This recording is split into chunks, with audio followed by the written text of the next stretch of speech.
Bonsoir et bienvenue sur Radio Sensation. Nous sommes vendredi, 10 minutes avec vous, c'est votre émission L'immobilier en question. Abordons la troisième et dernière partie du métier de géomètre expert et ses différents domaines d'expertise. Toujours mes deux professionnels qui sont en troisième semaine avec moi. Yves Delavigne, installé à Pont-de-Mer, ingénieur géomètre expert. Bonsoir. Bonsoir. Philippe Lamblay, ingénieur géomètre expert, installé à Bernay. Bonsoir. Bonsoir. Alors, je reviens un petit peu sur les activités, sur vos activités, et vous allez me développer un petit peu, si vous voulez. Quels sont vos différents domaines d'expertise de géomètre expert, en fait, Philippe Lamblay? Donc, ça dépend de l'activité du bureau. En clair, moi, j'ai une activité basique qui consiste à diviser les terrains et à les borner. Donc, c'est la base du métier de géomètre expert. Je fais bien entendu aussi ce qui peut être la copropriété. C'est-à-dire c'est une division particulière parce qu'on n'est pas à plat, mais on est dans la verticalité.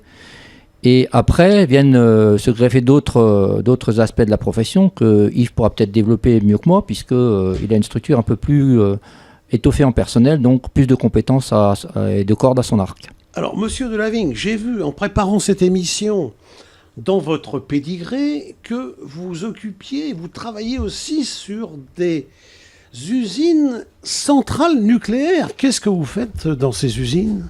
Dans ces usines aujourd'hui, on nous appelle parce qu'on est également des spécialistes de la mesure, de la très très très fine mesure. On est capable de mesurer des dixièmes de millimètre. Donc quand on est dans des centrales nucléaires, on nous demande d'aligner des machines, de faire des relevés très très précis, parce que toutes les précautions nécessaires pour travailler dans ces centrales exigent ces dixièmes de millimètre. Et quels sont encore vos domaines, puisque j'ai vu également dans votre pédigré que vous avez quand même un pédigré à rallonge, pardonnez-moi l'expression. Le pédigré à rallonge est dû à la structure qui est importante. Aujourd'hui, nous pouvons offrir multiples services. Donc, on a parlé de division, de bornage. On va faire également beaucoup de topographie. On va faire la topographie terrestre normale avec nos appareils, mais aussi on peut travailler avec des scanners. On peut travailler, ces scanners seront sur des drones. On peut travailler également pour tout ce qui est copropriété, ça tu l'as évoqué. Oui. On va la développer, la copropriété. C'est parfait, parce qu'il y a beaucoup à dire. On va également travailler, moi je faisais de l'urbanisme, je suis urbaniste également, je faisais des plans locaux d'urbanisme et autres missions de réflexion pour les collectivités. On fait également de la maîtrise d'œuvre pour faire des voiries et des réseaux. On travaille ou pour des lotisseurs ou pour des collectivités pour aménager des nouveaux quartiers. C'est très très vague. Alors prenons un exemple. Début des années 2000, à l'ouest de Bernay, il y a l'autoroute qui a été construite. Vous intervenez dans des chantiers comme ça, c'est vous qui délimitez ? On peut commencer d'abord par délimiter l'emprise nécessaire pour l'autoroute. Là, on va faire du bornage, on va avoir fait des relevés topographiques pour définir ses besoins, pour définir le profil de l'autoroute et finalement faire le projet. Une fois qu'on aura le projet, on va pouvoir définir l'emprise. On va ensuite intervenir et guider toutes les entreprises qui interviennent. Pour la mise en place des ouvrages, oui, tout à fait. Des ouvrages de franchissement. C'est des chantiers de plusieurs années qui sont confiés à des géomètres experts. Le souci, c'est que ce n'est pas toujours nous. Pourquoi vous voulez dire que ces sociétés d'autoroutes ont leur géomètre expert ? Ont leur géomètre expert, font des appels d'offres et c'est des choses très très vastes et on peut se retrouver en concurrence avec des gens de Toulouse ou de Bordeaux, etc. Les locaux n'ont souvent que les répercussions induites par le nouveau tracé de l'autoroute. En clair, il va chambouler un certain nombre de parcelles et à ce moment-là, les géomètres locaux interviennent par rapport à ces modifications-là. Modification des répartitions des terres agricoles, modification de l'habitat, mise en place de zones industrielles autour des points. La ZAC des Granges de Bernay en est un exemple. Question de Caroline, messieurs. Je veux vendre un appartement dans mon immeuble qui m'appartient en totalité. Je vous ai entendu parler de copropriété. Est-ce que c'est un cas de copropriété? C'est le cas exact de la copropriété. Aujourd'hui, on peut détenir un immeuble complet ou on peut ne détenir qu'une partie de cet immeuble qui va être un appartement, par exemple. Et bien dans ce cas-là, on va avoir plusieurs propriétaires qui vont chacun posséder un appartement ou des caves. Et on est bien donc dans ce cas-là dans une copropriété. C'est-à-dire que la propriété est divisée entre plusieurs personnes. Alors, Monsieur Lamblay, pouvez-vous nous expliquer un peu comment ça se passe ça s'appelle du démembrement? Non, même pas. Non, c'est de l'indivision. C'est de la mise en copropriété. Oui, c'est de la division, c'est ça. Oui. Donc comment elle doit s'y prendre, notre chère Caroline, là, pour diviser son immeuble? Elle m'a expliqué qu'il y avait 5 ou 6 appartements et puis un garage. Alors, point de départ, point d'arrivée. Le point de départ, c'est le mesurage de tous les niveaux, toutes les pièces. Puisqu'en fait, la mise en copropriété, on ne peut pas faire une mise en copropriété que pour un appartement. La mise en copropriété frappe l'ensemble de l'immeuble. Donc on aura affaire à une copropriété. Voilà, donc il faut mesurer l'ensemble de l'immeuble. Donc on distingue 2 choses dans l'immeuble, c'est les parties privatives, ça c'est ce qu'on appelle l'appartement. C'est le bien qu'éventuellement elle pourra vendre, des parties privées. Et après, on a tout ce qui est partie commune, la cage d'escalier qui monte dans les différents étages, l'ascenseur qui éventuellement délivre, les caves communes, la chaudière, la cour éventuellement où on peut se garer. Et tout ça doit être mesuré. Parce que derrière, il y a la surface et la base du calcul qui permet ensuite de répartir, appartement par appartement, les charges, ou ce qu'on appelle les tantièmes de copropriété.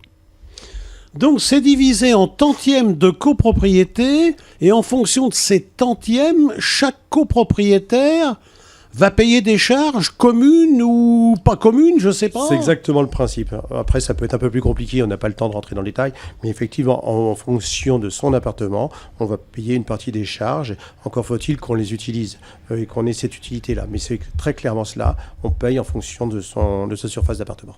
Si je peux me permettre, si elle a un appartement qui fait environ 50 mètres carrés, que l'ensemble de surface de l'immeuble fait 150 mètres carrés, on a vite fait le ratio. Alors elle me pose une deuxième question, Caroline. Elle me dit, j'ai entendu dire qu'il fallait une seconde assurance pour assurer cette copropriété. En fait, il y a l'assurance de l'immeuble, l'assurance de la construction, et ensuite il y a l'assurance de l'occupant. Mais ça, c'est valable pour n'importe quelle construction.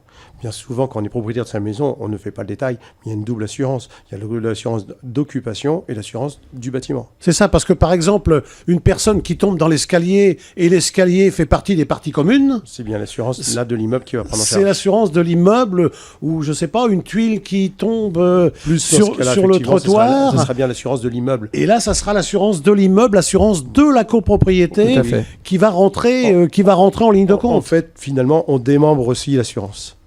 Alors, elle me dit également qu'elle a entendu parler d'un diagnostic appelé le DTG, diagnostic technique global de l'immeuble. Ça veut dire quoi, ça, monsieur Lamblay ?